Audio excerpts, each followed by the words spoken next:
Okay, at the end of the last video, I showed you these 5 steps that make up the process for hypothesis testing using the p-value method, which is what we're going to focus on.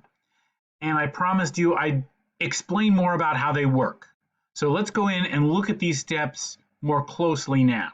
Talk about what each one of them involves.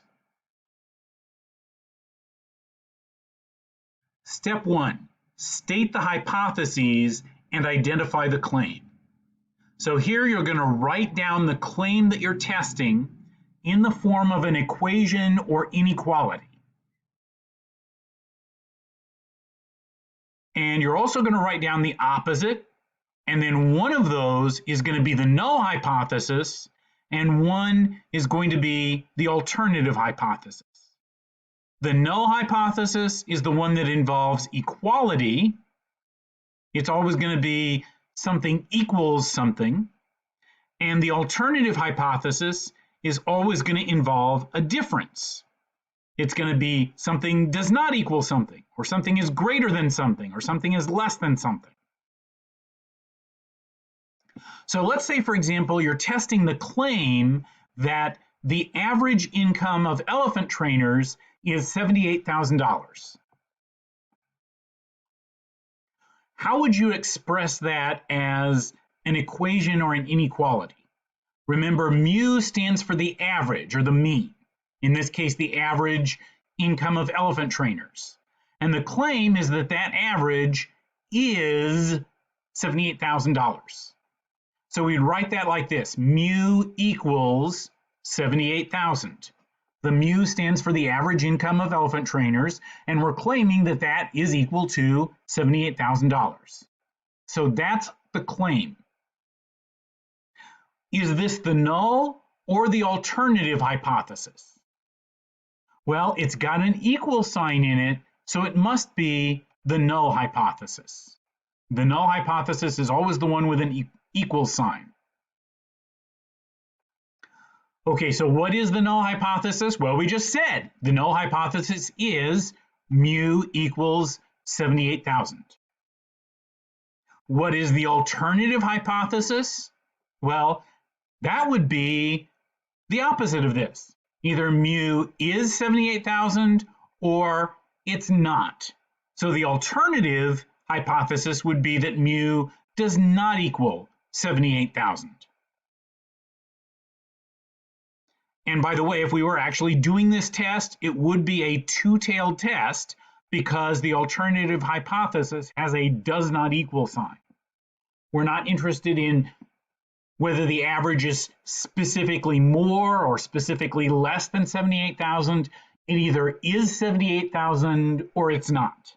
Either this is true or it's false. Next example. Suppose we're testing the claim that the average age of cars on the road today is less than 10 years. What's that claim expressed symbolically in terms of mu? Here, mu would stand for the average age of cars on the road. And we're claiming that that average is less than 10 years. So that would be mu is less than 10. Is this the null or the alternative hypothesis? Well, it does not have an equal sign. Instead, it has a less than sign. It's about not being equal to 10, but about being different from 10, being less than 10. So that makes it the alternative hypothesis. So what is the null hypothesis? Well, the null hypothesis does have an equal sign in it, so it would be that mu is equal to 10. Now, I have seen some books that would say if the alternative is that mu is less than 10, the null would be that mu is greater than or equal to 10. So we could work with it that way, but it keeps things simpler if we just use a plain old equal sign. So we are always going to use just an equal sign for the null hypothesis. And what's the alternative hypothesis? Well, we've already said what it is. It is mu is less than 10. So if we were testing this, this would be a one-tailed or left-tailed test because we want to know, is it less than 10? We're only interested in a difference in one direction.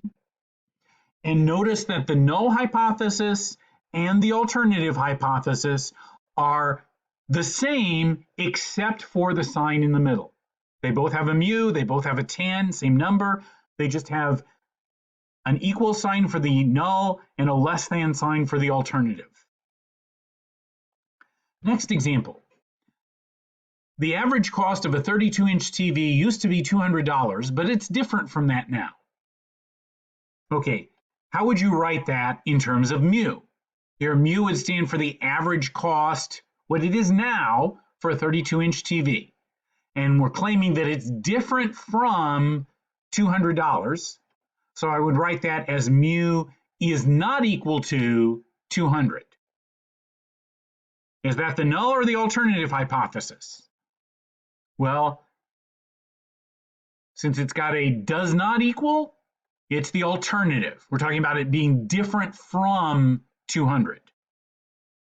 What's the null hypothesis? Well, that would be if there was an equal sign. Mu does equal 200. And the alternative hypothesis, well, we've already written it down. It's the claim. It's that mu does not equal $200. And this would be a two-tailed test. And one more example. The average person who stays on the Schnopkins diet for 6 months loses over 25 pounds. How would you write that in terms of mu? The average loss of weight is over 25 pounds. Mu is greater than 25. Here, mu would stand for the average weight loss for somebody who stays on the diet for 6 months. Is this the null or the alternative? It's the alternative. That's not an equal sign. It is a greater than sign. So what is the null hypothesis? Well, that would be the same thing, but with an equal sign. Mu equals 25. And what's the alternative hypothesis? Well, mu is greater than 25. Okay, so that's how step 1 works. Step 2 is where you compute the test value. We will use different formulas for different kinds of tests, but at first, the formula we use will be z equals x bar minus mu over sigma divided by the square root of n. And that's a formula we've seen before in section 6.3. We will also talk about how to use technology like graphing calculators or computers to help with the calculation. So you can do this yourself, or you can put these numbers into the appropriate software or device and have it do the calculation for you. We'll talk about that more in the next section.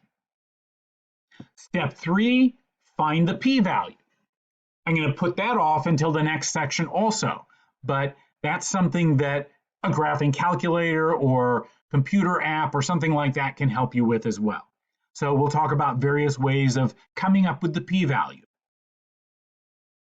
Step 4, make the decision to reject or not reject the null hypothesis. So this is, you're going to say one of two things. You're either going to say reject the null hypothesis, or you're going to say do not reject the null hypothesis. How do you decide which one of those to say? Well, you look at the p-value and you compare it to alpha, the level of significance. If the p-value is less than or equal to alpha, that's when you reject the null hypothesis. If the p-value is greater than alpha, you do not reject the null hypothesis. Remember, the smaller the p-value, the less likely the null hypothesis is to be true. So if you've got a small p-value, that's when you reject the null hypothesis. How small? Well, that's what the level of significance tells you. Now, rejecting the null hypothesis, that means you're saying that the null hypothesis is not true, which means that the alternative hypothesis is true. So that leads us to step 5, where we summarize the results. Sometimes the claim that you're testing is the null hypothesis. And in that case, whatever you said in step 4 about the null hypothesis, you're saying that about the claim. You're either saying there is or there is not enough evidence from your sample to be able to reject that claim. So if the claim is the null hypothesis and you reject the null hypothesis, you say there is enough evidence to reject the claim. If the claim is the null hypothesis and you said do not reject the null hypothesis, that means there is not enough evidence to reject the claim. Now, other times, the claim that you're testing is the alternative hypothesis. In that case, rejecting or not rejecting the null hypothesis means that you're able to support or not support the alternative hypothesis.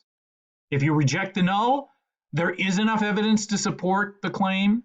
And if you do not reject the null, there is not enough evidence to support the claim.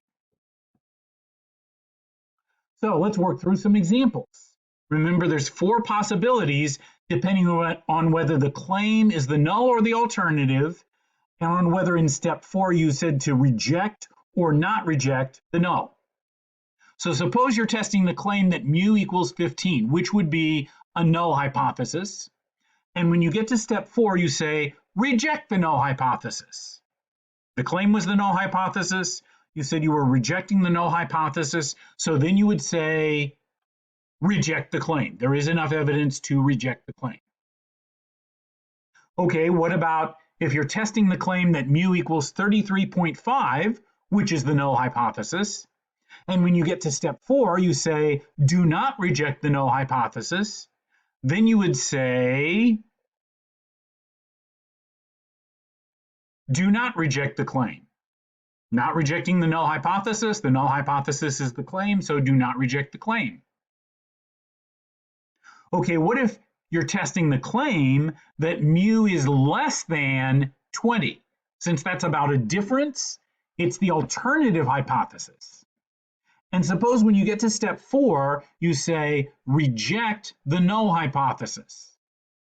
So the claim's the alternative, you rejected the null. If you're ruling out the null hypothesis, the only thing that's left that must be true is the alternative hypothesis. So you'd be saying you support the claim. There is enough evidence to support the claim. And what if you're testing the claim that mu is greater than 4.3, which is the alternative hypothesis? And when you get to step 4, you say, do not reject the null hypothesis. Then you can say, so claim is the alternative, do not reject the null. Whatever you said about the null, rejecting or not rejecting, you're saying about supporting or not supporting the alternative. So you'd be saying, do not support the claim. There's not enough evidence to support the claim. Okay, so like I said, that was me trying to give you the big picture, the background. Here's what's going on. Then next time, we will start working through the actual details. So at this point, if you're a little fuzzy about how this all fits together and how it all actually works, that's okay. Hopefully it'll all become clearer after we start working through some specific examples next time.